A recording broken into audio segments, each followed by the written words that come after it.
think I'd cheat? On you, baby? Never. Come on. You should know me better than that. You're the only one for me. I swear. Hey, if you don't believe me, well...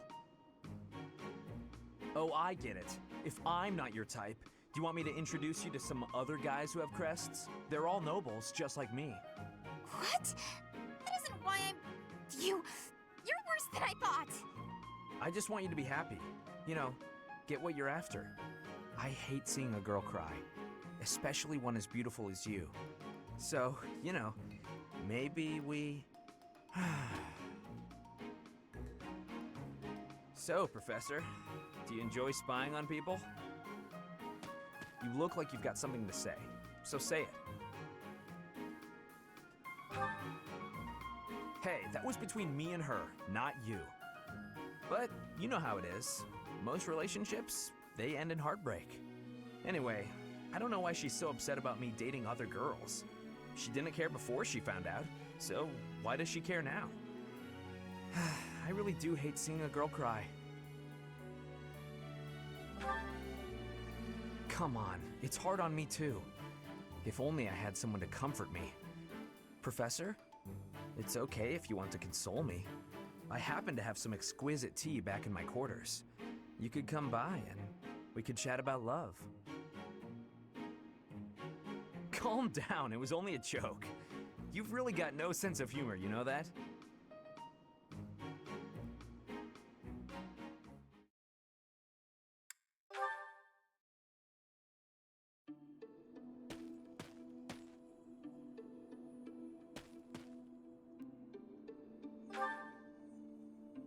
Oh, Professor. I didn't realize you were there. If we keep running into each other like this, people will start to talk. Hey, don't get mad. I was joking. Ah, forget it. What do you need? I fell for that girl recently, but I just wanted to have some fun and leave it at that. So I told her we should break it off. I guess she was feeling a little more serious than I was. She started crying and everything got a bit complicated.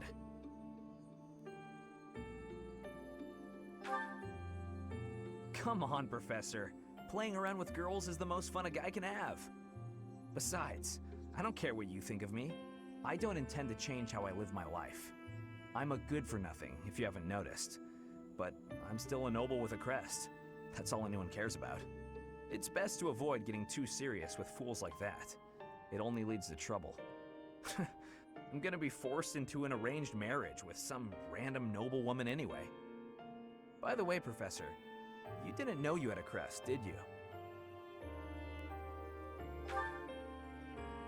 I see. I suppose a mercenary wouldn't be concerned with such things. Most children who are born to noble families are tested upon birth to see if they bear one. Even descendants of the 10 elites, like myself, can't be legitimate heirs without a crest. That means as children, we're only accepted if we're born with one.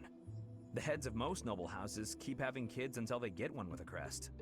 Those children then grow up to be heads of their houses, and the vicious cycle continues. Do you get it now? To all these commoner girls, I'm just a trophy, or rather, a stud horse. See? I knew you'd get it. These girls don't love me. They love the potential rewards of loving me. If I marry a girl and she gives birth to a child with a crest, that kid might become the next head of House Gautier. For ages now, those of us with crests have been envied and desired, but never for who we are. I understand the value of my blood. Believe me, I hate how much I understand it. I know better than to dream of being free from this burden. I'm used to it by now. I used to think I didn't have the right to live freely.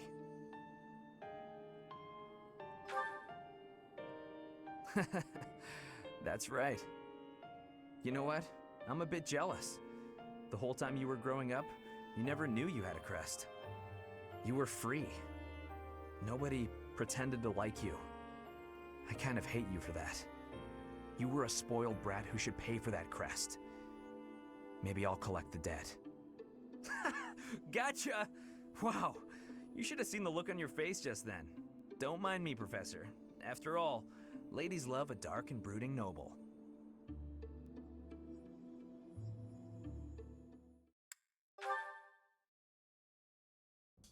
Ugh, that hurts. Ah, Professor. Thanks for stopping by. It's not bad. I was even told I'd be cleared for service starting tomorrow. Besides, I got this scar fighting for you. It's almost like a medal or something. I certainly meant it when I said it, but when I thought you were going to be killed for real, my reflexes kicked in. I reacted without thinking. It doesn't mean I've stopped being jealous of you. But come on, I can't help but look up to you. If I'd had the guts to run away from home, I wonder if I would have cared as little about my crest as you do yours.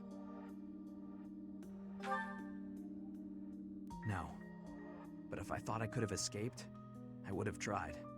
I'd leave behind House Gautier and the life of a nobleman and anybody who knew I had a crest. Our home is to the very north of the kingdom. Just across the mountains from us is land inhabited by foreigners to Fodlan. It once belonged to Fargus, but now that the kingdom has collapsed, it's only a matter of time until fighting breaks out. Anyway, that land has been contested for centuries, and all that time, it has fallen to House Gautier to protect it. Actually, our Lance of Ruin has been doing most of the protecting. Those were dangerous times. One wrong step, and we would have lost our relic to the church. My father was afraid that the church would try to keep the lance, so he entrusted it to me. If an emergency arose, I was supposed to be called back home. I guess those very situations are why my family values crests so much. Since I bear a crest, my parents made sure I was never left wanting. My older brother didn't have one, and so when I was born, he was pushed aside. You know, he once shoved me in a well. He left me on the mountainside in the middle of winter, too. Even as a little kid, I understood why he was like that. My mere existence stole everything from him. I have no right to complain when I am surrounded by people who would give anything to bear a crest, but do not. Now, women smile at me for the same reason my parents adore me, and my brother wanted me dead. And I have to meet them all with a smile and a wink, because I have a crest. The women who just want to use me to become nobility? Hatred's probably the right word. Though, in the end, that's just an easy answer. I don't even know how I truly feel about it all. Anyway, it was pretty unreasonable of me to resent you. I'm really sorry about that. And I want to say thank you, Professor. Seriously, thank you. Before I met you, I'd gone my whole life not knowing there was another way for me to live. So, from the bottom of my heart, I'm glad we met.